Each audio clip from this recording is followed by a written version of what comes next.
ఇది వచ్చేసి next update గురించి. ఇదైతే ఫ్యూచర్ ఇప్పుడున్న OBD 2Bలో వాటర్ కూలింగ్ అయితే ఇచ్చినాడు ఇక్కడ, కానీ ఈ బండికి లేదు కాబట్టి హైడ్ చేసినాడు.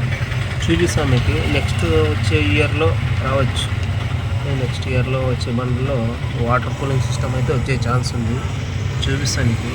ఇక్కడ న్యూట్రల్ స్విచ్ పక్కన చూడండి ఇచ్చినాడు. వాటర్ కూలింగ్ సంబంధించిన సింబల్ అయితే ఇచ్చినాడు ఇక్కడ.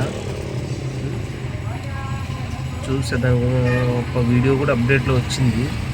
అయితే కొద్దిగా ఏమన్నా టెస్టింగ్ జరుగుతూ ఉంటుంది. ఈ ఇయర్లో రాలేదు, నెక్స్ట్ ఇయర్లో అయితే వచ్చే ఛాన్సెస్ ఉంది. CNGకి వాటర్ కూలింగ్ వస్తే కొద్దిగా మేలే, లాంగ్ తిరిగినప్పుడు హీట్ అయ్యే ఛాన్సెస్ తక్కువ అనమాట. చూద్దాం నెక్స్ట్ వచ్చే బండ్లలో వాటర్ కూలింగ్ అయితే రేడియేటర్ అయితే రావచ్చు, ఛాన్స్ అయితే ఉంది. ఒక వీడియో అట్లా పెడతా మీకు చూడండి. ఆల్రెడీ వచ్చింది, అది డెమోకి ఇచ్చినారు బండి, డెమో బండి అది. వీడియో పెడతాను చూడండి.